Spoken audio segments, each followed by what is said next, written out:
Hello, my name is Vasilios Kosmakos. Today is April 15th, 2022. Who would I have the pleasure with speaking with today? Lola Haskins. All right, Lola, and if you can just tell me a little bit about who you are, what you do, that type of thing. Okay, that's a very complicated question, of course, for all of us. I am, in my heart, soul, and passion, a poet. I've written some prose. I taught computer science at UF for 28 years. However, I've never had a course in it. So I spent the whole 28 years converting everything I taught to logic, history, or art, which I know about. And it was wonderful. I loved it. And it allowed me to open my students to the fine arts. I used to send them to do things for extra credit because they didn't do as well on my tests as they thought they would. And they just went like crazy. Some of them, they had to do things they'd never done before. So I'd send them to the music library, and Robina, who was music librarian, would size them up and give them something to listen to. I made them write 2 pages, which I didn't grade. Once I got one of those back, and it was covered with, I swear, tears. And Robina had given her Rachmaninoff's Second Piano Concerto, and she wrote, "I had no idea there was anything in the world like this." That was the pleasure of teaching. And while I taught, I wrote books of poetry, and I still work very hard on my poetry. I think when you get to a certain point, you realize what your strength might be and what it isn't. So I wrote little poems when I was very young and illustrated them. But then I didn't, because I didn't like having to be told what I was supposed to think. So I backed away. I read it, but I didn't study it. I studied it on my own. And I started writing seriously when I was living in Greece. It was because, and this isn't a water story in a way, I went to Delphi, and the river shining below it inspired me. I went to Lindos, and the little cove, tiny Acropolis, just obviously I have no words. Sometimes there aren't words. But that's when I started writing, and I never stopped properly, seriously. Not that I was writing well, I wasn't. That's not the point, is it? So I did that for quite a long time. I'm still doing it. I'm going to get into the water thing because this is about water. So to begin with, water inspired me in the first place. Secondly, my father was a very famous, they called him conservationist. It was actually his idea to change the traffic lanes on the Golden Gate Bridge during commute time. He brought the ferry in. He was behind with one other person's widow of a state representative named Clem Miller, who died in a plane crash. Clem did. My father and she essentially were behind the many thousand-acre Point Reyes National Seashore, for which they tore down vacation houses all up and down the coast, which has never happened before, and I don't think ever will again. So I admired him a lot. He was in the state senate, and he was responsible for saving many rivers, because there was a bill called the Wild Rivers Bill, and it established guidelines for what can be done on certain rivers. We have wild And rivers. and what year is this roughly? Oh my God, I don't know. Let's see, I don't know. You're going to have to look that up because I'm very bad on dates. My children always say, "Now, how long were you there? And what year was it?" And I never know. I don't think like that. So forgive me. No worries. Um, Thank you. So what happened was I was very inspired one day when I was teaching a class at UF, an auditorium class, which I don't like to do. I like to know my students' names, and I learned them all. When I only had 150 a semester, I could learn them all. But when they gave me this auditorium full of 250 plus two more classes, I had to only learn the ones whose names Pete, who cared. But I was teaching one day, and I realized all of a sudden that there wasn't a student in the room who was born the day Kennedy was shot.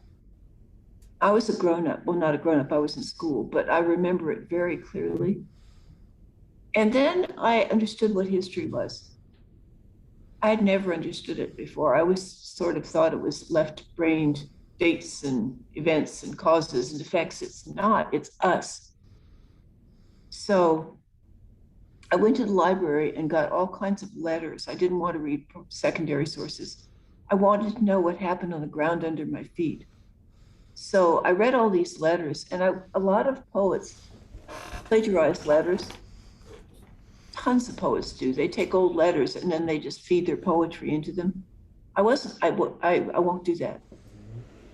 So I read a lot of letters and I finally gave up. And then I wasn't trying to write anything. I just wanted to know. About 6 months later, I got pretty inspired and I wrote this book, which is monologues. I could do everything from memory, so don't, be careful what you ask. But 3 women in 19th century Florida who are fiction only to other people. To me, they're real. And I've, people who read the books, students and so forth, I've had a lot of letters asking me for secondary sources on these women. There aren't any because I invented them, but they're real to me. And I reprinted that book myself. It was published by a trade publisher in Vermont, some people who went from New York and started a press. And when it went out of print, I couldn't stand Jane not being available, so I reprinted it myself. I couldn't stand her being like, you had to visit her in the graveyard. She's still here. So I did that. So I wrote all kinds of different books. Every one of my books is not like any of the others. That's just the way I am, because once I can get fluid at something, I stop doing it. Because if you're not risking everything, why do you do it? And I never know what's next, never. A common thread through my work has been nature, though, that I do write about the natural world, but I write about it differently, at different times. So I didn't really focus on that, particularly when my father was alive, on that subject. But when he died, I thought, my God, I have done nothing. I've been on the board of Defenders of the Environment for a while, but I wasn't very helpful, I don't think. I mean, not that I don't have ideas, but they weren't their ideas. And so I thought, I need to do something to remember him. So I wrote an essay. And actually, it's complicated. I was asked to write an introduction to a book of photographs of Florida by the director of the University of Florida Press. It's up on my bookcase over there. It's called The Wild Heart of Florida. He was a student of Ansel Adams, and there are lots of stories about that. Oh my gosh, he was, they said, I told George, the director of the press, I don't write criticism. He said, yeah, I know, that's why I'm asking you. So I wrote a love essay to Florida. But then I wrote another essay for a book which was called The Wild Heart of Florida. It was similar but different. It's called A Florida Marriage. And I don't have a lot of confidence in my prose. I mean, I write it, but it's not what I do exactly. My poetry feeds into it without my doing anything still. So I was invited, to my surprise, to a summit of Southern nature writers. There were only 8 of us, and we were called, everybody was famous but me. I certainly wasn't. But somebody in that group liked my work, even though I'd published very little prose at all, but so they invited me on the strength of that essay to go up to Ossabaw Island and spend a week talking about landscape and what we can do as writers. And we were sitting, it was held in the living room of a woman's house named Sandy. Sandy's family owned Ossabaw Island. She's still alive. She's 100, I think. She's an incredible woman. It's like a Ernest Hemingway house. It had big game heads all over the walls. It was made of stucco. It was very run down and beautiful. And so it was big enough that we all stayed in it. But the subject was coming up about landscape as prospect or refuge. That was the subject. But I had something to say, and I really thought it might add something. And I was sitting in this room, and I thought, I don't have standing. I can't say anything. I'm not allowed to say anything. Not that they would have forbidden me, but I thought I didn't fit. I wasn't up to their standard. And as I was thinking about it, all of a sudden, there was my father on the chair of the on the chair arm of this chair. And I know he was there. I felt him. I know it. And I heard him say, "You go right ahead." And I never looked back. So that's the deal with that. That is how I began being brave about speaking out about these things. So let me think what else. I didn't write a whole book about the landscape until I think How Small Confronting Morning. And that book that's my 2 books ago. I have 13 poetry books and 2 manuscripts I'm circulating, one of which is a lot of stuff about the natural world, and the other one is about insects, because we don't pay any attention to what's under our feet and what's in the air, and they are really important. That book is called Like Zeros, Like Pearls.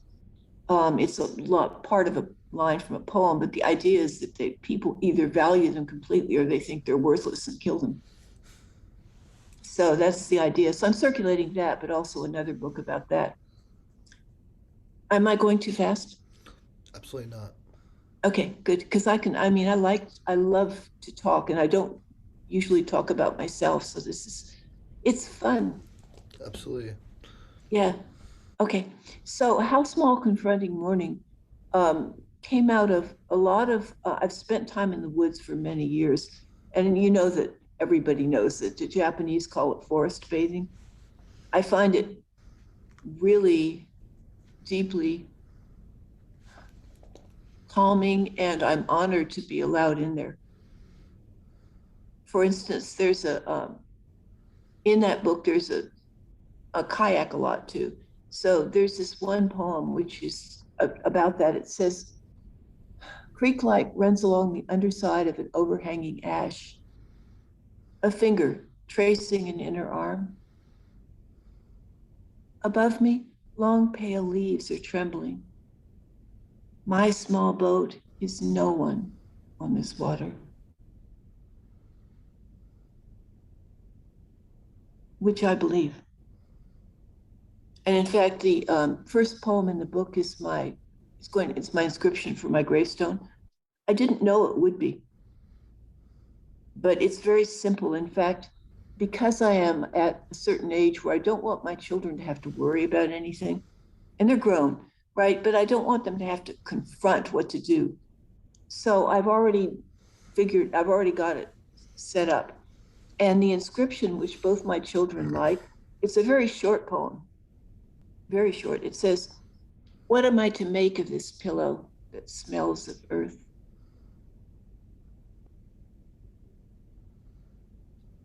I know it isn't religious, but it's religious to me, if that makes sense. So I just last night, no, 2 nights ago, I taught a class at UF. They were studying that book, that's How Small Confronting Morning. And that's actually, the title poem comes from a photograph I saw of a carpenter bee, just in the air, with a gold background. It was dawn. And it says, "You are a monk, transfixed by the great bell of dawn. How small confronting morning are your wings." So that's where I got the title for the book. And I think it says to me how small we are. And in fact, in that book, I used no capitalization because I don't believe one should elevate the human being over everything else in the world. I don't believe in man's dominion. I don't believe in that at all. I think it's wrong. And I didn't put punctuation either. I used spaces because the natural world doesn't begin and end. So I use spaces. So it's a very simply put together book, and the poems look like water on the page to me. So, but the other night I was telling these students about another way you can write about the natural world. This one, I think, by the way, I feel that the poems I write about nature are intended to possibly make people feel the way I do, that we need to be humble, number one. We don't own it. And number two, we need to be reverent and understand that we belong in that and we should spend time there. And I wrote a book, actually, I have a book manuscript, which is essays about walking. And I went to 20 state parks, and I'm interested in the idea of, this is just my own idea, this is nobody else's, but of landscape running a gamut.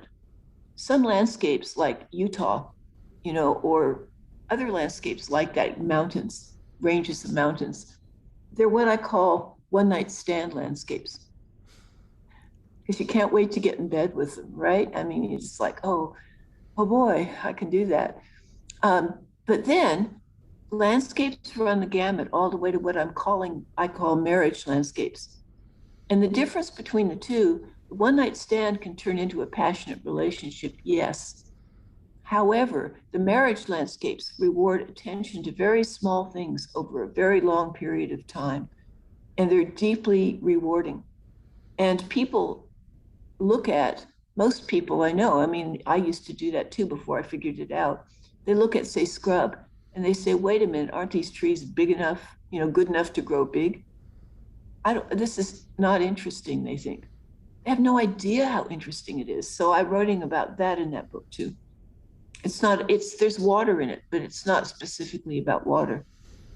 So, would you mind giving me an example of, I'm sorry, I forgot what you call the first type of landscape, and then an example of the marriage type of landscape? Oh, a marriage type landscape. Yeah, sure. If you can just give I me an think example of both types absolutely. you mentioned, yeah. Yeah, well, I think scrub is a marriage landscape. For example, that's an easy one, right?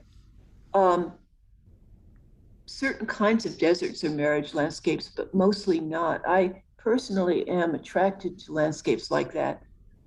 In my last book called Asylum, it's called Asylum because poetry is asylum as in a sense of safety, but it's also, it's not that you're needy, it's that you need it, which is different.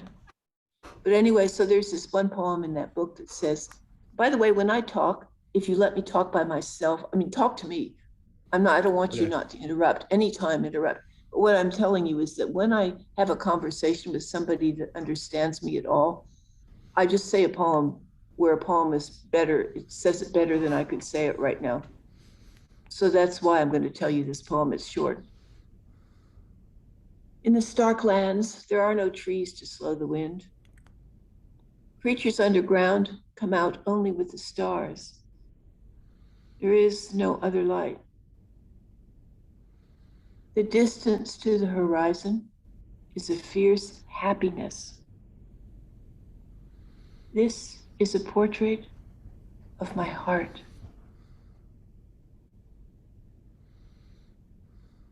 I'm attracted to barren landscape. I'm also attracted to everything here. So it's not that I'm not, but I'm attracted to that kind of landscape. And I think some people would see that as not interesting because it's all the same, like take Nevada and sagebrush, landscapes. It's all the same. You don't see anything alive. It's boring. Oh, the other thing I want people to know by writing about water and all this other stuff is that nature is not a zoo.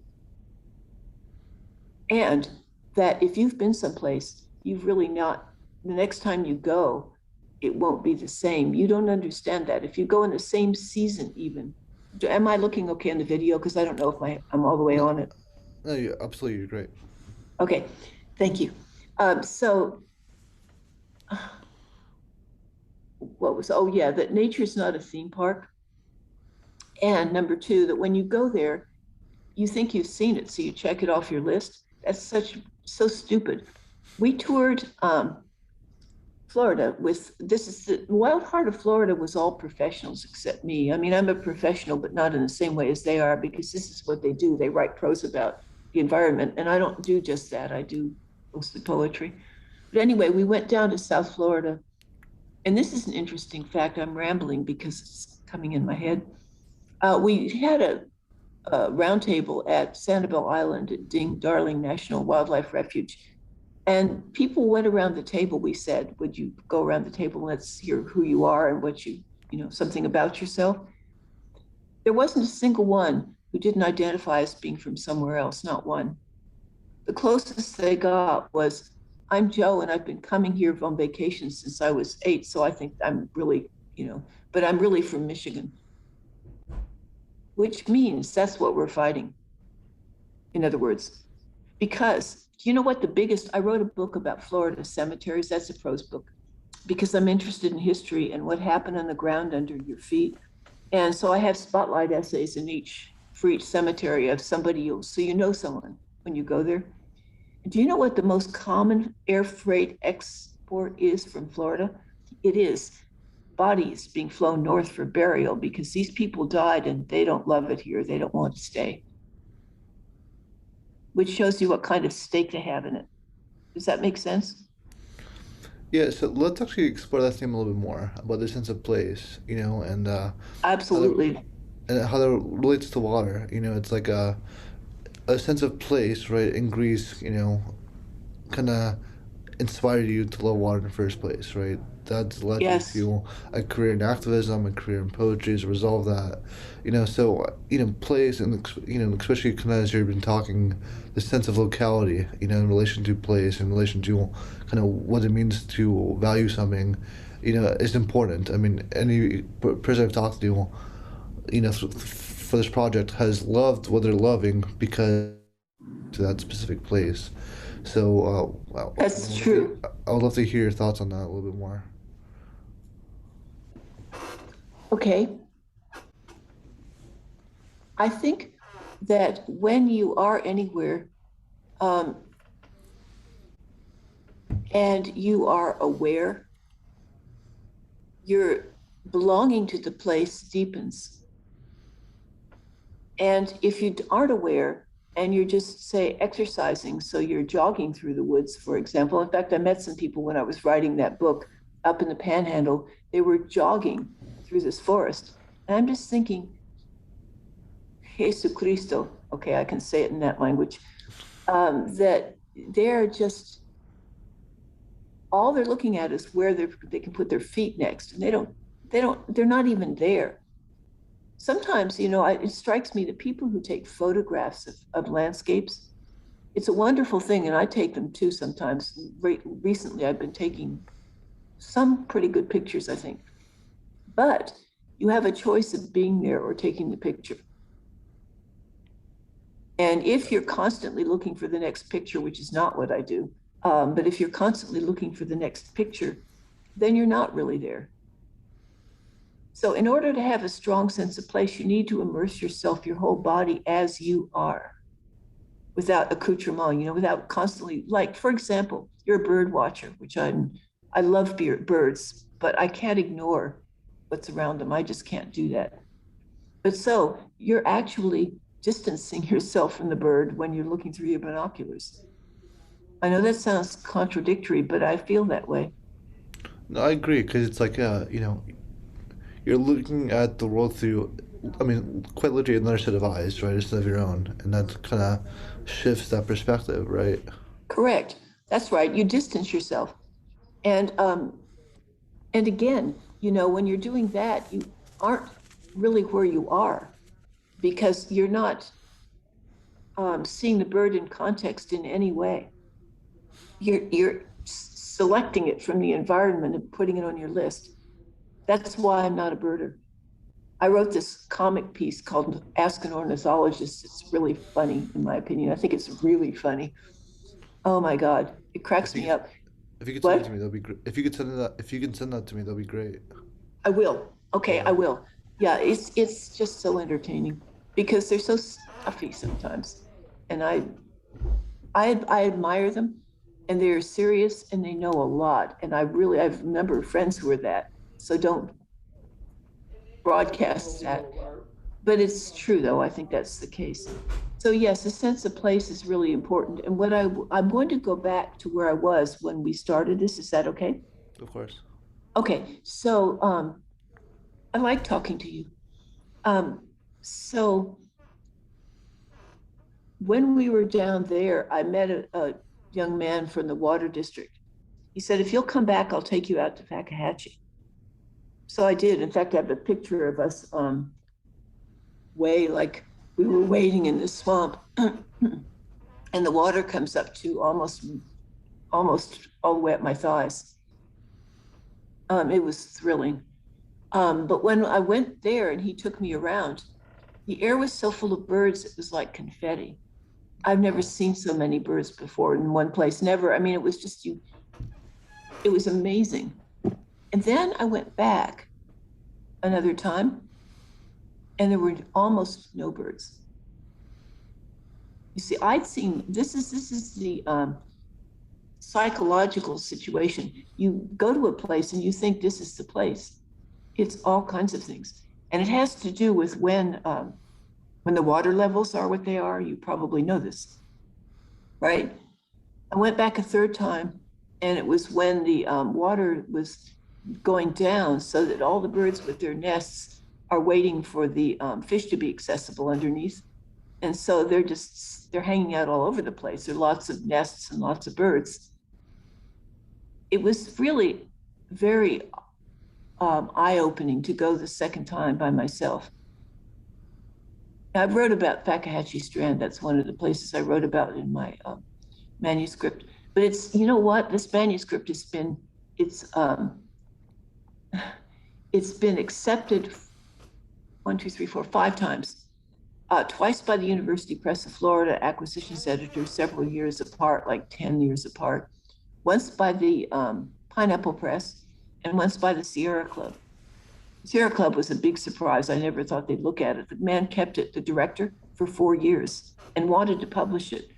But in each case, the marketing people vetoed it. All of them vetoed it. Now I found a place I think I'll send it, but they're so environmentally conscious, these people. I don't know them. I was asked to write a blurb for somebody's book, and I looked at the press because it sounded interesting, and it is. They're very environmentally conscious, but they're so environmentally conscious that they won't publish a book which is over a certain word count. Well, I'm thinking, why don't you use recycled paper? You know, it would be okay. But they won't even read a manuscript. It's over that. So now I have to cut this one. It's not that long, but I have to cut it heavily before I can submit it to them, and I'm working on it. I'm working on that. But so anyway, back to, I digress. That's how I think. My ex-husband and my son, who's a musician, he's an incredible musician. God, he writes beautiful music. Heard a story other day. I used to sing. I do sing. Heard a story the other day. It's the kind of thing you want to say for the times when your tongue gets tired. About a bird in a cathedral. He's blessed, but he still wants to fly. I mean, it's just such a beautiful song. That's not even one of his new ones. He's just such an incredible writer. Oh, I'm proud of him and I love him. And he gets me because I'm as off the wall as he is, except he never digresses. So he and my ex-husband would always say, get to the point. Well, I am getting to the point. This is the point. That's how I operate. In my poetry, I'm very focused. But I didn't get that way right away. I had to think about all these things, and I said, oh yes, that's it. And then I would just be like this until I'd done it. But I scatter shoot all the time when I'm writing. I have to, because if I evaluate what I'm doing, I'd never write another word. I write awful stuff, terrible stuff. But anyway, I was telling these kids the other night that there's another way to write about the natural world. One is the quiet way, which is what I do mostly. And I have that book, and I have, 3 or 4 of my books have long sections about the Florida natural world. Like, I make all these odd connections, actually. Asylum, which was my last one, has a big long thing called 13 music boxes. And one of them really struck me. I was kayaking off Cedar Key after a hurricane. All these are tiny poems. They're not forms. But anyway, it's called Post-Traumatic. And it says, a printer half buried in the sand, intact, but mute forever.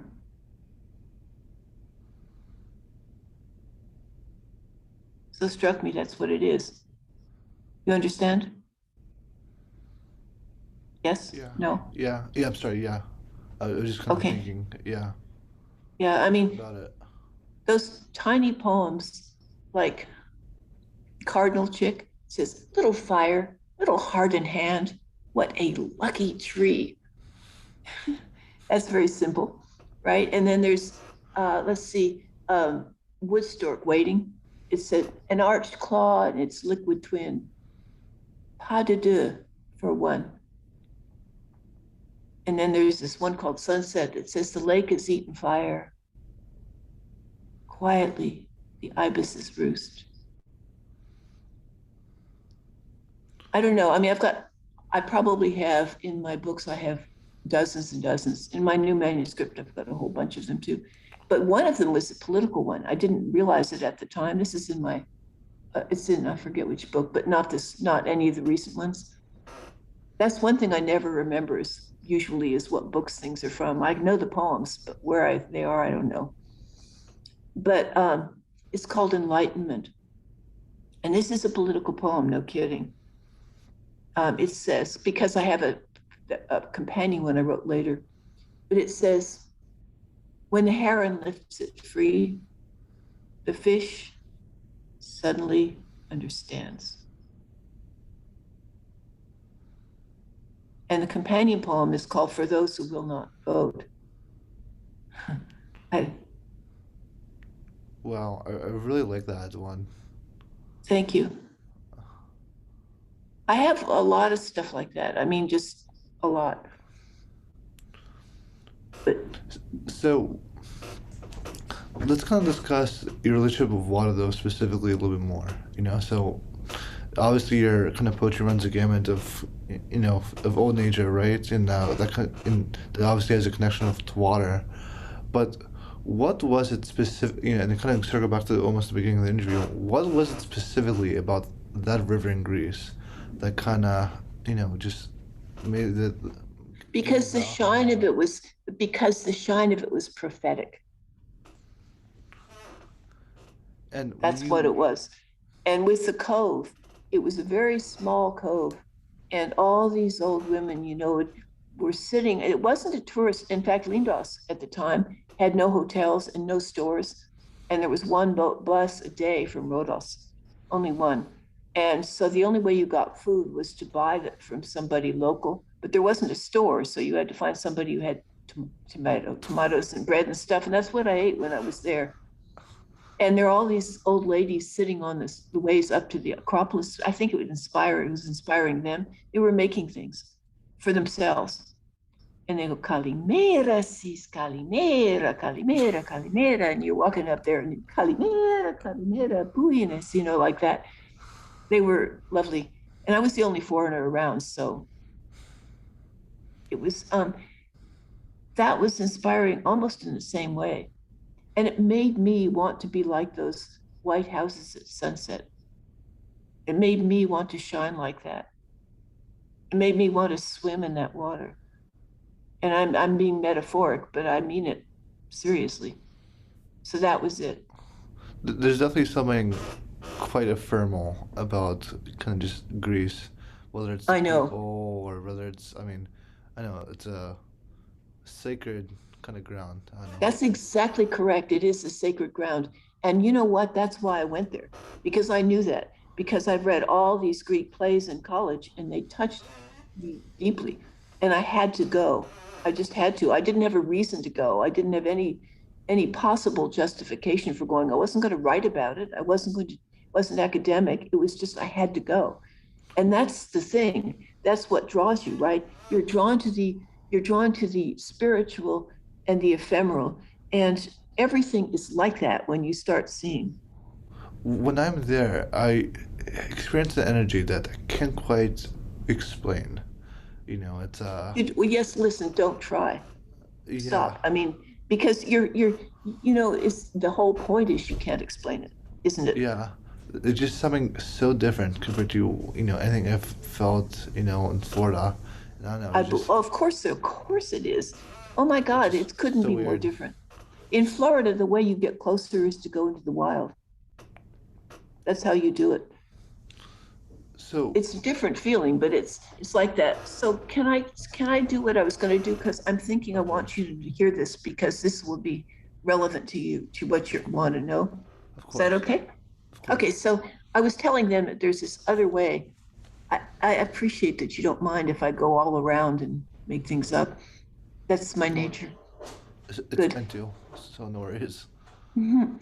Okay, so I get there in the end. But anyway, I was telling them that there's another thing you can do with nature writing. One way is it isn't that you do it for that. You do it for yourself. You do it for the trees and the water and the glint at dark, like that. Oh my God. So I have to tell you this poem. Okay. So this girl asked me, I think she's from the Middle East somewhere. I didn't know that, but she wrote me an email and because she wanted to talk to me. And she asked me a question about which poem in that book am I closest to. It's hard because there's one I'm very close to, which is about my son. There's one I'm extremely close to, which is about my daughter. The one they're somewhat well, the one about my son is not indirect at all.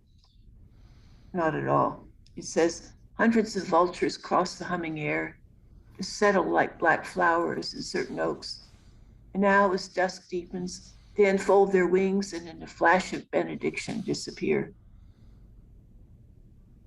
Oh, my boy, I wish you had not already lived half your life. God, just really. And the other one to my daughter, and then I'll tell you the one I want to tell her, which I will tell her. The other one's called Flight. If I eat feathers, asks the child, will I be able to fly? You already can, says her mother. That's why I close the windows. No, any night, the lightness in you may lift you from your cot. That's why I close the windows. When I get old enough, the child wonders, will you open them? Oh, yes, comes the answer, sorrowing. That's what mothers do. So those are the two that I'm very close to, other than the one I'm about to tell you. But the one I'm about to tell you is more generally. And also, this is truly what nature means to me, this other one. I had a friend once who he wasn't, I can't explain it. I could never, he had a angry streak, which I can't deal with. But also he was very, how to explain it, earthy maybe, I don't know what it was. But anyway, one night, just on a whim, we put his canoe into Prairie Creek and we went into Noonan's Lake. It was about midnight. And it was alligator mating season. So this is true too. This is exactly literally what happened. It says our canoe slides easily into Prairie Creek. In a few strokes, something slick and flapping lands on my bare toes. I lean over the side, lay it back. It wiggles once, then disappears. There's no moon, only a million fireflies. We've entered the lake now to thread our half-blind way through hyacinths, past cypress after looming cypress, their knees gathered around them. The air's gone loud, churs, thweeps, quawks. In the far dark, a gator bellows. Great dim wings cross our bow. Every moment, Chris, we are alive. Every moment.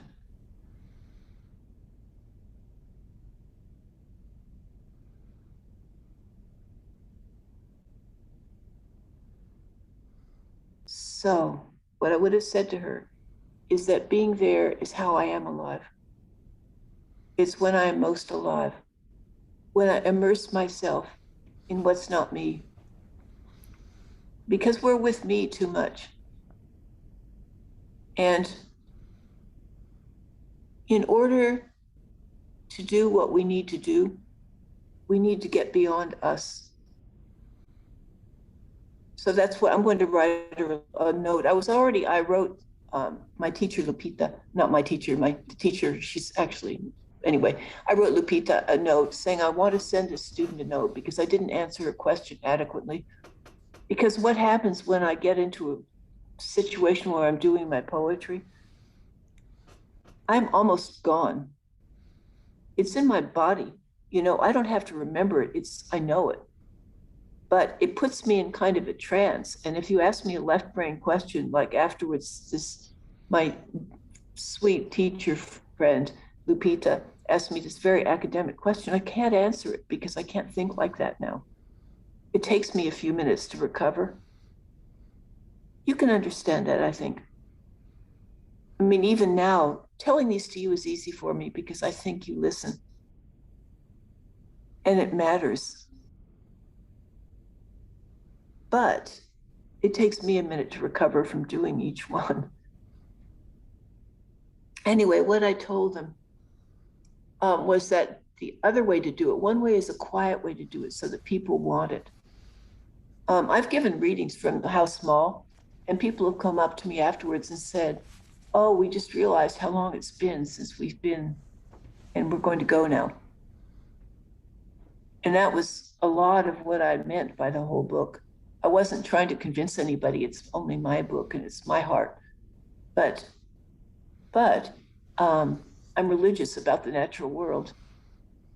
So if you can project the beauty of it, people will pick it up.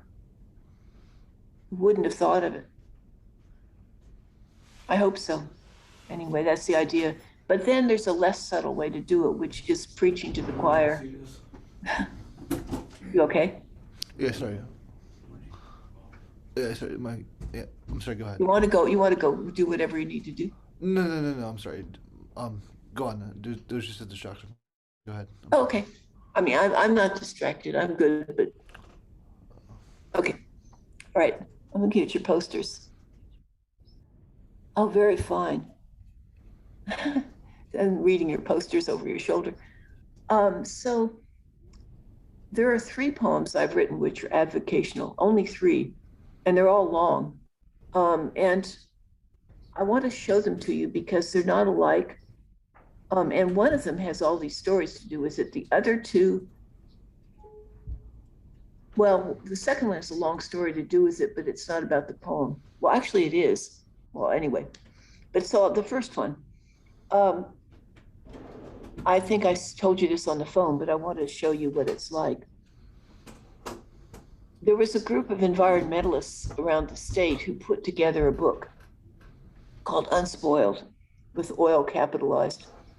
And the concept of the book was that the legislature was about to vote on whether to allow more drilling in the Gulf or not to allow it. And so they thought that if they could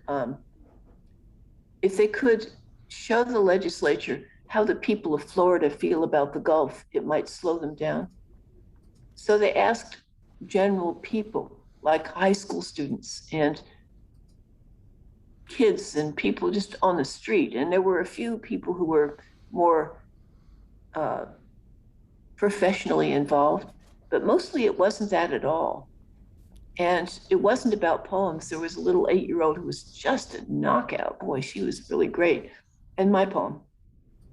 But so this is mine, and it's called The View from Cedar Key. And it says, there are acts that are not worth the risk, such as sending our children across busy streets alone. Perhaps nothing of ours would slick the Gulf. No black goo coat the sand, struggling between, I've got to see this because I haven't done this in 20 years, easy. Just a second here. You make sure that I've got it straight. Oh yeah, right, of course, okay. I'm going to start over. Okay. Their act's not worth the risk, like sending our children across busy streets alone. Perhaps nothing of ours would slip the gulf. No black goo coat the feather of staggering birds. Nothing clot the sand our toddlers love to mound. Perhaps we'll never wake to brown beaches, but what if we did? I think of Cedar Keys and fine days kayaking against the wind, and I remember how it felt to stand on the farthest scrub and know that the Gulf stretches from Texas to Mexico, but none of its despoliation bears our name. I ask you, what is it worth to drive a mile a penny cheaper? I say not this. I say there are places best left holy. I say that if we cannot save this water, then there will be no other. I say if when the money comes clamoring around us, we do not yield, then they will come and they will lie on our white beaches and shading their eyes, they will say, how lovely Florida is. And we will smile inside knowing how gladly we paid the price and think, yes, lovely.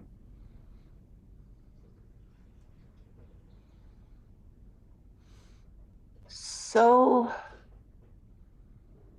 nobody talked about oil spills in that book. And there hadn't been one. And I wrote that poem imagining what would happen if there were, and there wasn't, there hadn't been. And 6 weeks after the book came out was this huge oil spill, the very big one. And BP one, right? Deepwater Horizon, yeah. And when it happened, this is just, God, I couldn't believe it. I felt like Cassandra. I felt like I caused it.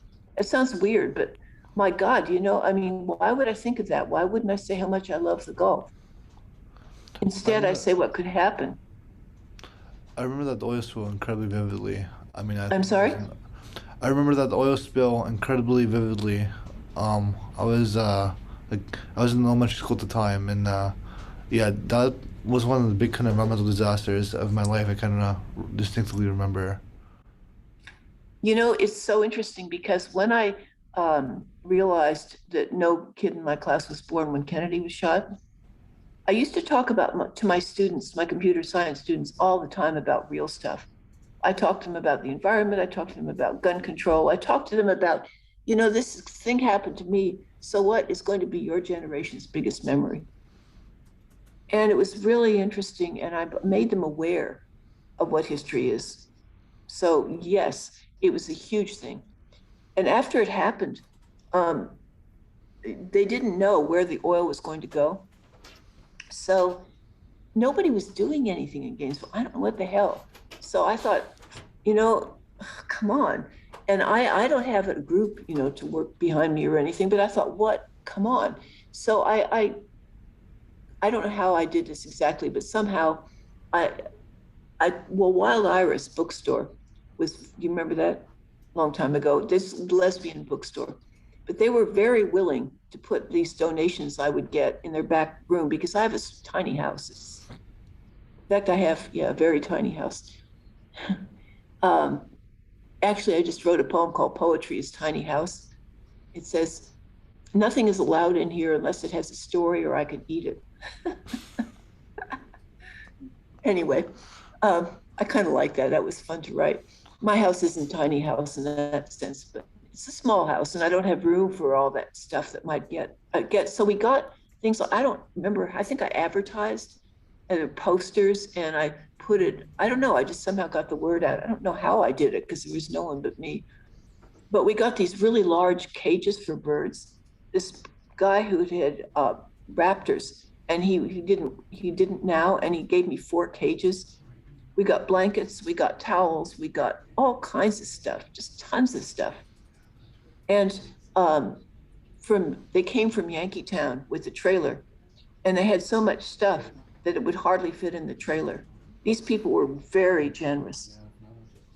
And then here's this story. This is like, God, can you believe this? I couldn't believe it. When Wild Iris was getting the stuff, they were very nice about things and they sorted them. So when they were sorting this big bag of towels, I think it was, I don't know. But they found, you know how when you take your pictures to be developed, when you used to do that? Like, and the little snapshots, right? And they found this whole envelope of these snapshots all of the same people. And they gave them to me. They said, maybe you can repatriate them. And so, oh, wow, really? And so these pictures were all of college age students in white uniforms. And I'm thinking, okay, that's ROTC. Got to be ROTC. And it's probably Navy, because my father was in the Navy in World War II and he had a white uniform. And I don't think other services do. I don't know that. But so I got in touch with ROTC and they were not very helpful. And finally I said, look, these kids are going to want these pictures back. So I said, okay, so we'll send somebody over to get them. So my doorbell rings. I open the door and there are these three guys. And I say, I have these pictures. And they say, let's see them. And they say, oh, that's me there. Yeah. No and the way. other one said, oh, yeah, there I am. And oh my God, can you believe that the people the pictures were of picked them up? Isn't that just just like mind-bending coincidence? I could not. I mean, honestly, I was just blown away. I couldn't believe it. Wow. The odds, right? I mean, I know, what are the odds? I mean, what are the odds that A, I would find them at all, B, that if they were Navy or ROTC, they were still around, and C, that when they sent somebody over to get that stuff, they had sent the exact people whose pictures they were. Oh my God, it was just so thrilling. Anyway, luckily, as we know, our particular beaches didn't get hit, but a lot of people's beaches did. And it's not as though we get to be smug. We were missed. That was luck. And also, we should not do this. We should not do this. When I said, I ask you, what is it worth to drive a mile a penny cheaper? I meant it. That's the truth. It is not worth it. So anyway, as you agree with me, you're the choir. Want to sing anything? Okay, so, all right, so the second one I'm going to have to read, mainly because A, I've never done it in public, but B, also it's really long. And I memorized, like, The Highwayman, that poem? Yes?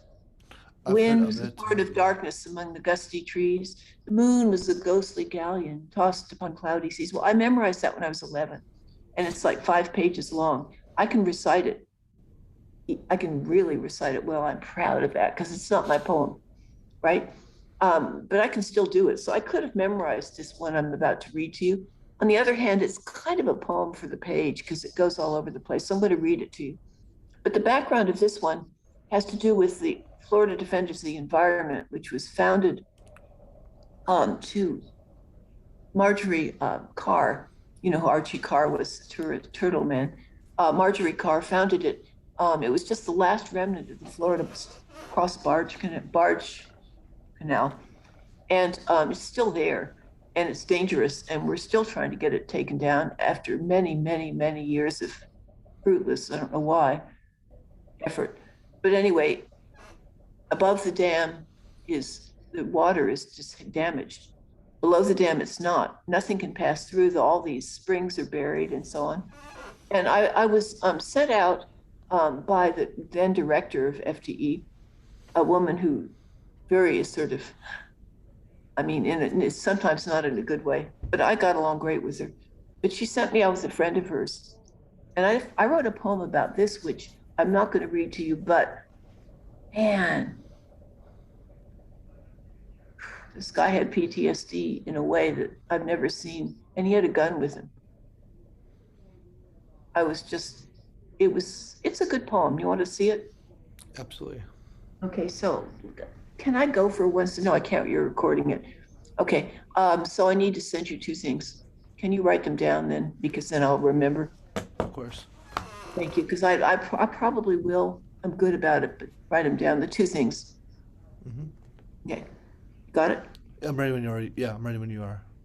Okay. All right, so so he took me down there, but I've been on it quite a lot of times anyway, kayaking. So this is not about that trip, but I did write about that trip. So it says, it's called Oklawaha Divided. I could probably recite it, but I don't trust myself with this one. Between here and the Silver Run lie acres of trees, drowned for the sakes of men and women who fish not for food, but for trophies, who don't see the point of anything that can't be hung gape-mouthed from a hook. Under this bland reach were dozens of green and russet curves lined with laurel oak and palm and cypresses, at whose feet spider lilies shone like stars. Here below the dam, water thunders into the river whose body it spread. This is the roar of the beast called money, and it believes it will always win. But not yet, for soon enough its fury is replaced by a pair of late owls seeking each other through the trees, call and throb, until one takes flight. Rhythmically, across the tangled banks, a kingfisher rises, then dips, and vanishes into cypress and switch cane. We pass a thickly vined arch, and this is how I would like to be married, like a nun, to take this river, understand that its water will always fall through my cupped fingers. A great blue stands sentry in the spatter dock. It should never have, I don't really need the paper, but anyway, it should never have let me pass, nor the two men casting from their John boat with the radio turned up. What kind of bird do they think they are? 12,000 years ago, our elders hunted these shores. We paddled by one of their mounds where looters with lanterns picked through the dirt, looking for something to sell. Perhaps when the night is full, the bones they miss slide into the river to spear what the moon reveals, swimming over white sand. We can't see under us anymore, but there are still people who remember when this water ran as transparent as if it were not there. Good people raised in these woods who lived by poaching, who knew how to blind the boats of the law that came in chase. A cooter slips off an algae log. There are only a few today, but come summer they will line up again, large to small, to plop into the dark as they should at the sound of one of us. Now, slowly, the river widens. It is dreaming of the St. John's. Magnificent to it is the sea. But not yet, we tell it, don't end yet. As on our left, ibis after ibis lifts away until there are 8 flying in formation. 2 meanders, and there are 20. One more, and I feel what I felt when I was a child, and turned a page full of print, and suddenly there they were, antelopes, thousands of them spread across an African plain. For now, flocks of ibises swirl into the air and settle on a single oak whose branches spread to receive them. It's a celebration. It makes everyone in the sky so happy they confetti their poems and drop them out of their windows without a thought. But soon, as moments will, this one passes, and we join the wide St. John's where fish camps and houses gleam in the sun.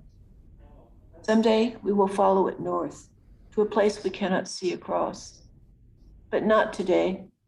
Today we have to face again what we drowned, so that people who take reservoirs for nature can pull their trophies and go home.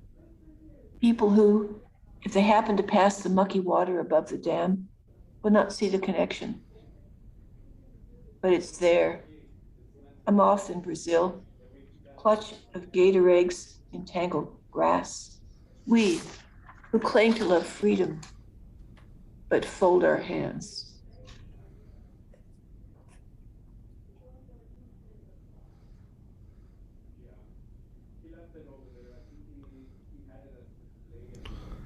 I think you touched upon the thing I loved about that poem is how you took something that's been incredibly localized, the Okalaha, and you kind of allowed, someone to understand almost the kind of transnational kind of, or the transglobal kind of, web of that, how this, we're fighting for the Okalaha, but it's the same story that's being fought really almost across the world in a lot of ways. That's right. That's exactly right. And I think that's really the important thing, to understand here is it's, we're fighting for our springs, or we're fighting for an individual spring, or we're fighting for our state. I mean, what we're doing here, sets a example for everybody around us, because nothing you do goes unnoticed, and things that work, and things that will work get imitated and copied. If we can establish a precedent or a medium here with the work that we're doing, then that's how you solve things. That's exactly correct, actually, because you're creating a model for other people who say it's not possible, and you say, look, and that's what you do. That's what I particularly admire about what I read about you, that you are not willing to sit by and fold your hands.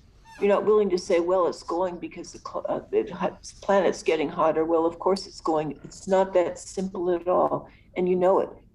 And anything you can do to make it less is huge.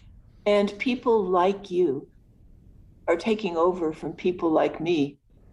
And we need lots of you. In fact, actually, I applied.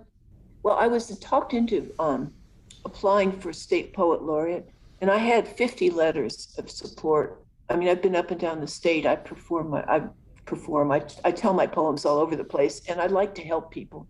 Helping people is what I love the most in the whole world. I just love doing that. That's the truth. That sounds stupid, but it's true. But so somebody thought I'd be good, and so I had all these letters, and I've got 16 books, and I've got been all over the country, and I've been published in England and India and Japan and all these places. And you would think I didn't make the finals. Anyway, I applied again this time, and I have hope. He's a very nice man, the person who got it, and he deserved it, let me say, because he does a lot for poetry. I mean, I don't have any problem with him being that. It's fine. But I had hoped to be useful too. So this time I hope I will be. We'll see. I don't know. I haven't heard anything, and maybe I will, and maybe I won't. But anyway, the point is that I want to get kids into the woods. And when a few years ago, I ran a project for Cinema Verde called Nature Where I Live, because I want kids to understand that you don't go to nature. That's what they think. That's what a lot of people think. It's someplace you go, but it isn't. It's where you are. So anyway, so I had art and I had writing. And it was great because we had an opening for the art in the museum. And I picked the ones that I thought I've had art background, so I picked the ones that I thought were most skilled, but I didn't give any prizes. It's not a contest. And all the rest of them I put in libraries around town so that everybody's pictures were seen for quite a long time. And then I had a reading downtown. And in the Florida Theater, that used to be called the Florida Theater. It's a theater, I don't know what it's used for now. But anyway, it was great. All these kids came and read their pieces, and they got what I meant. It was really great. And I want to do that again, but I want to do it in a way that I can get the word out, because I didn't have any way to do it then. I mean, people did submit for it, but I don't have an in with the school board or anything, and so I couldn't get it into the public schools as well as I wanted to. I just had to word of mouth it. But I'd like it to go all the way, because I'd like kids to write about that. And I also teach a plein air writing class, which takes, let's see, about an hour and a half for the first part. Then there has to be a break, and then about an hour and a half for the second part, which is like an outward bound solo, the second part. And there's nothing academic in it. So I do that, and I've done that with all kinds of groups. And I want to do more of that stuff, because people make connections. You know, when you connect something to yourself, it becomes part of you. And then when it's part of you, then you don't have to sort of go there and think about it. You can organically continue with your life, and that's what it is, which is going to be you, I can tell. Is that right? Absolutely. That's what I thought. I mean, you're obviously going to be one of them. So I want you to ask me anything you want, because I don't want to dominate this the whole time. I mean, the interview's been going great so far. I mean, if there's anything maybe we can talk about specifically is if you can kind of tell me a little bit more about how your poetry has kind of led you more directly to activism in the Springs, or activism and the bodies of water you're involved with. Obviously, you know, obviously you're obviously someone that wants your work to contribute to something. So if you can kind of talk about how your poetry is directly influenced an a movement or activism of some sort, I would appreciate that. Or Well, how you I maybe individually have kind of been involved in certain groups or certain events. well, here's the difficulty of some of that is that I am not a native joiner. I'm a native hermit, not a hermit, because I love people. I have very, very much love people, and I've got many friends, and so forth. But groups don't aren't me. I was on the board of Defenders of the Environment, but their purpose has been very beautifully pursued through legal means, and still we haven't gotten there. And also lobbying the government, and they're doing a wonderful job. But none of that job is something I can particularly contribute to other than being supportive. I had suggestions for them, and that poem, the Aklawaha one, was put into their one of their publications, and Buddy McKay asked to share it with his church, which he did. And so sometimes, actually, this is going to sound odd, but during COVID, I live alone and I couldn't really be with anyone, for a long time. And so I figured out how to console myself. It wasn't only walking in the woods, which I do every day. I've been doing that for many years, and I kayak, but I needed something more personal. So I went out. It works so well. I would like to put this poem on a billboard because it's been to Italy, it's been in churches, it's been all over the state. It's just, I would really like to put it on a billboard without my name. But anyway, what did is I found a tree that I admire, and it's been there before it was there, but it's not an live oak even. But anyway, I admire it, and it was there before I was born. It's going to be there after I die, and it consoles me. So I go and I hold it, and I wrote this thing. It's called 100,000 Lives. And I wrote it at that point in the epidemic, which is pandemic, which was not very far in, but I had a short fuse. And it says, when I hold you, my hands do not meet behind. When I press my cheek against your bark, I'm asking you to mark me. When I lean into you, you rise toward the light. Grandfather, thank you for your calm. I have been so afraid.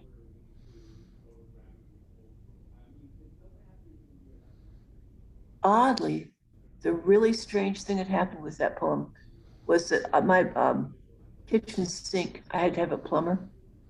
Actually, it was the garbage disposal, which I had never had before, but it went south. And so I had to have somebody replace it. And so it's this guy named JB, really nice, lovely guy. He'd been to fix other things in my house. Black guy, lovely guy. And he said, well, how are you doing in this pandemic? And I said, well, I figured out what to do, but it's crazy. You wouldn't, I mean, you know, don't worry. He said, no, no, no, I want to know what it is. I said, okay. I go out and I hold trees. I actually have a family of them now, but I go out and I hold trees. And he said, I don't think that's crazy at all. I said, you don't? He said, no. And I said, okay. So I told him the poem. And he said, can I have a copy? So I said, sure. So I printed it for him and he went away with it. About 2 months later, this van with like darkened windows, pulls up next to me. And I'm walking down, I'm walking toward a street light on Hale Boulevard. And I'm a ways from the street light. And this van pulls up right next to me and stops. I'm going, oh my God. And this arm reaches out of the van. The arm says, I'm JB, the plumber. awesome poem. And he said, and my girlfriend here, she likes it too. That's probably the highlight of my life as a poet. I bet it is. It's the best thing that's ever happened to me. Pretty close. Isn't that great? Absolutely. I mean, those small granules of gratitude kind of make up the important part, you know? Oh, yeah. I mean, yeah, there was a girl the other night in that class who came up to me afterwards and told me she cried hard, and she cries every time she reads this poem about Payne's Prairie in that book. It's about the prairie being my lover, and I stay away and then I go back. But she was a very quiet girl, and I had no idea that she was even listening. So you never know. Actually, you never know. And I'll tell you what's going to happen to you, because you're young now, right? You're in your 20s, 23, so 20, age of 22, yeah. 22. Yeah, the years and years and years after you have been working in this field, somebody will come to you from 20 years ago. It happens to me sometimes. And they will say, when you, like, I did writers in the schools for, whenever, as long as there was writers in the schools. I taught in middle school and elementary and high school. And I asked for the classes that don't get visitors. I don't want the gifted classes. Give me the ones that people don't like. And boy, there were some beautiful kids in those classes. Oh my God, it was wonderful. But somehow I don't even remember this girl. This was like 30 years ago, longer, maybe 40, long time ago. I'm old. But so I got this Facebook note from a girl. She said, "You won't remember me, but you taught poetry to me when I was in middle school." She said, and it never went away after that. She said, and now I'm teaching my son to write poetry. Wow. I've never had anything like that happen to me before, not like that. But isn't that something? And I don't remember her. She's not one of the ones that I adopted. I adopted quite a few of them. She wasn't one of them. She remembered that for so long. Nothing you do ever goes unnoticed. I mean, I think if there's one fact that exists, probably that. That's kind of scary, because you do things you wish you hadn't. Yeah, I but you mean, also do a lot of things that you wish like, you're happy with, so I think it balances out. yeah, And I mean, I think if you deliberately kind of pursue good, I definitely think it might even tip in favor of good, you know, because we're fallible human beings, right? But absolutely. Well, I think that I know, I can tell about you. And I also like this, that if you expect people will be good, they are most of the time. But if you expect they're going to take you and you're always watching your back, then they're not going to be good to you. absolutely, it's like, if there's one, it's human. Human nature is unbelievably benevolent, and I think the evidence just points towards that way. It's human. It's almost instinctual to look for bad, right? It's part of our nature. That's how we survive as a species. But I think the unique, almost human thing is the ability to kind of now allow that to define kind of our existence. It's to always look, for good, and when you look for good, you see good. Just like if you look for bad, you see bad. That's You know, exactly correct. I think that's true. And it's also, the other thing is that you probably know this already, but maybe you don't, because you're pretty young still. Um, you will never meet anyone who doesn't know a lot more than you do about something. Never. And all you have to do is find out what it is. And it's just the most fascinating thing in the universe. When if you don't write people off because of how they look, or you don't write them off because for any reason, there will always be something that they are way ahead of you on. It's just a really good thing to know. Because if you are unhappy being around somebody, you just explore what they are excited about, and then it'll all change. absolutely. Every single person does something that you don't. I mean, That's right. it's a Yeah, law. it is. Yeah, it is the law. It's true. Hmm.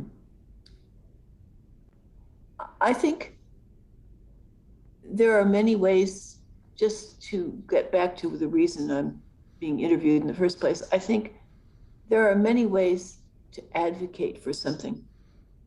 And one way is to go the organizational way, and it's necessary. And the more people you get involved in the organization, the better. Another way is to do it entirely on your own, which is, it has its benefits, but I think it depends on how you do it. But I think it can be less effective because you aren't um, inviting people in the way that you would be if you were working through a group. However, if you think about, for example, priests, they're on their own, and yet all these people are influenced by them. So if you are passionate about something and you communicate that, then other people may say, wait, this might be worth looking at. So I think you should take whatever your greatest skill is and use it. And the reason I haven't been going through groups is, number one, I'm not comfortable around politics. I worked really hard for Obama. I just did everything that you could possibly do twice. And I worked for Biden too. But in general, and I don't like doing it. I don't enjoy it, but it's necessary and I do it. But it's not my way. I could never stand up in front of a group and say, I want you to elect me mayor. It's just not my way at all. I don't want to be in charge. I want to do what I have any strength with, which is potentially words, I would hope. So that's what I do, but you need to find what your greatest skill is and use it. Because if you care about something and you go to the obvious way to do it, that may not be the best way for you. Does that make sense? Like, my father was a good politician. I could never have done what he did. I can get along with people I don't agree with. I do that all the time. And I'm happy to do that, because if you don't listen, why should they listen to you? That's one thing that you write, you divide the world into us and them, and then it's over. You can't do that. You have to listen. I once had a conversation with some grad students down the hall from me when I was teaching at UF, and they were all heavily right wing. And we had this long conversation. They said, you know what? Nobody's ever talked to us. I mean, it's not like you can't convince them, but you have to see that they have to feel recognized and seen. And probably one of the problems is that a lot of these people who are doing these horrific things don't feel seen. Does that make sense? It does, and I think it almost kind of circles back to what we were discussing earlier about kind of benevolence of human nature. It's like people aren't bad; they just don't. I think that when most people do bad, it's because they don't have an outlet. Is it because they feel kind of backed in the corner, and you know, they feel backed in the corner, and they and they just don't have the right outlet for whatever they're doing. And I think you can never. I think it's maybe hard to convince somebody, but I think you can certainly meet people in the middle. I think if you do want to convince somebody, that's certainly the way to begin, is by meeting them where they're comfortable with. Yeah, I mean, what it is that actually you there are modeling the other side, and they see that you are human and that you care, and that you're not out to get anyone. You're out to do what's right. And if they think something else is right, okay, this certainly it's their prerogative to do that, as long as it doesn't hurt anybody else. That's the main thing. And yeah, and it doesn't do permanent harm to any living thing, including trees and rocks and water, because water is alive. And in fact, when you said, I forget how you said this, but anyway, I would like to reverse what you said because you said, I forget what you said, but I'm saying that the water led me to the poetry, not the other way around. I mean, that's what I said in the beginning, but it's true ongoing. In fact, I went kayaking not long ago in a creek by Palaka. It's just beautiful, beautiful. That's when I wrote the overhanging ash poem about beautiful. And it was getting very bad weather. I mean, it was about to just really have a bad storm. And I was thinking about how you know that. And I wrote this piece about that. And it's really interesting. You know, it really was wonderful to realize. I know why. I can smell the rain, you know, petrichor, whatever that, I think that's called. You can smell the rain before it happens, but the air gets heavy and the birds stop singing. And then the frogs start singing. I mean, you can tell. It's how it, you know, you just know, and you know how close it is even by what's happening around you. It's like the Indian tribes didn't get wiped out by hurricanes because they knew they were coming and they moved. And it's because they observed what water rats do and things like that. I mean, it depends where you're living, right? But in that case, this was water rats. So yeah, I don't know. It's a wonderful thing to train yourself. I don't train, but I'm just, the more I write, the more I see, the more smaller I see, put it that way. Like, for instance, the last few days, twice, butterflies have thought my shirt was a flower. They're flying, they're just going, oh, woohoo. And they're so excited about the flower, and then they realize it's a con and they leave. But it's cool. I mean, once I was wading in pretty clear water, and these little fish started swimming around the colored part of my t-shirt, like they were doing track.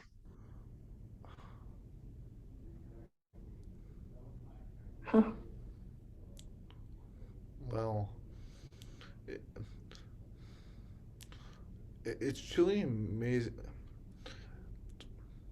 Over quarantine, I love fishing. I love being outdoors, and there's a spot, about a block away from my house. I went fishing at, and I went fishing there quite literally every single day for about 3 months, and it was probably one of the most spiritual experiences I think I've ever experienced because I would be out there, right, and for the first time in my entire life, I felt part of the fabric of just the being around me because it's like I'd be there every single day, so I would notice, the tides changing. I would notice how over time the seasons would change in the water, something I'd never seen before. How you had these small black dots everywhere, right? There were fish eggs, and then 2 months later, there were smaller fish, and then they became bigger fish, and then how like the tides would change depending on like the moon and everything else, and it was just the most profound feeling of just being, and you can only experience that by just familiarizing yourself with this, almost circling back to a specific location and just paying attention. When you just start looking, you'd be surprised how much you can see. I mean, it's It's incredible. incredible. And it's exactly the same thing, I just occurs to me, as you can't learn a language unless you immerse yourself. Wow, I like that. It's the Yeah, same thing. Well, you gave it to me. I didn't think of it. I mean, I know about the language, but I mean, you gave me the connection. I had never thought about it before. yeah,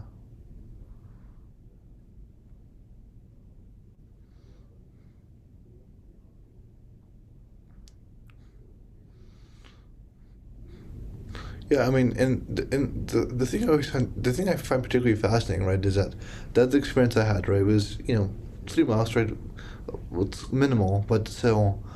Like I said, I felt part of that place, and I started noticing things. I mean, to the point that like there was literally a hurricane coming, right? And like she was Right. kind of dismissing it, etc. And I told my mom like, no, let's evacuate because we live on the beach and the water, we're below whatever. I'm like, the water gets high, when it's this bad, when it's not even that bad, right?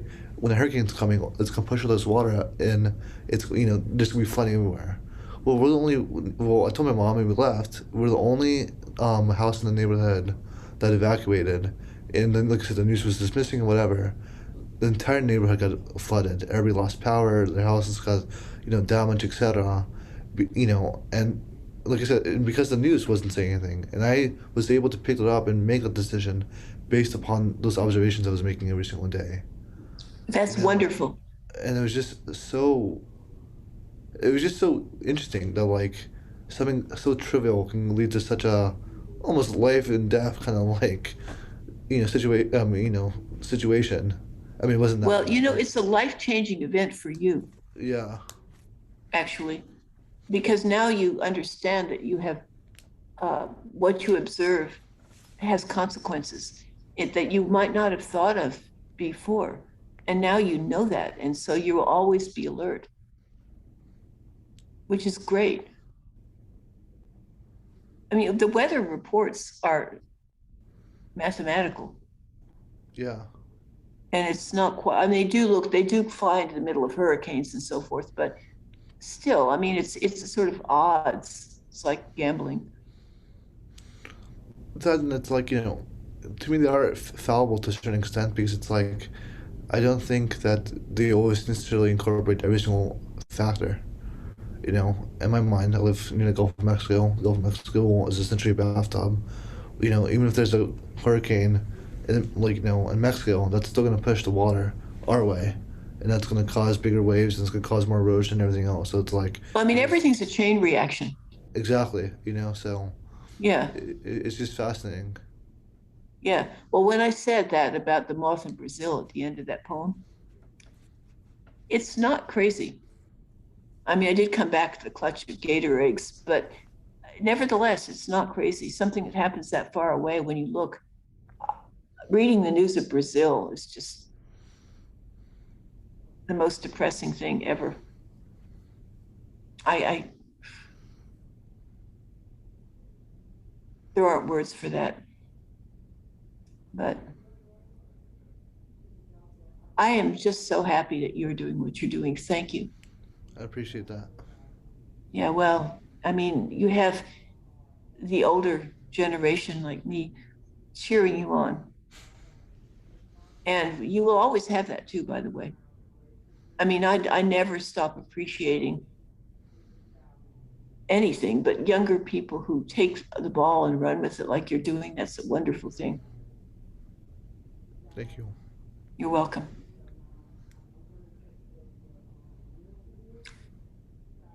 Have got any final questions? Because we've probably gone as far as we can go. Um, I think that's it for me. Unless you have any kind of final remarks for the audience that's listening. I should sum it up, huh? For the Just audience that's listening, I think you should appreciate the young man who's sitting on the other side of my screen. And I think you should support him in what he wants to do, and you should listen to him. And for my part, I give everything I can in the only way I can. So we're a team. Thank you. thank you. It's been a pleasure, Miss Haskin. I can say the same. All right. Have a wonderful rest of your weekend, and have a happy Easter if you celebrate. I can do all that. You too. Thank you. Bye.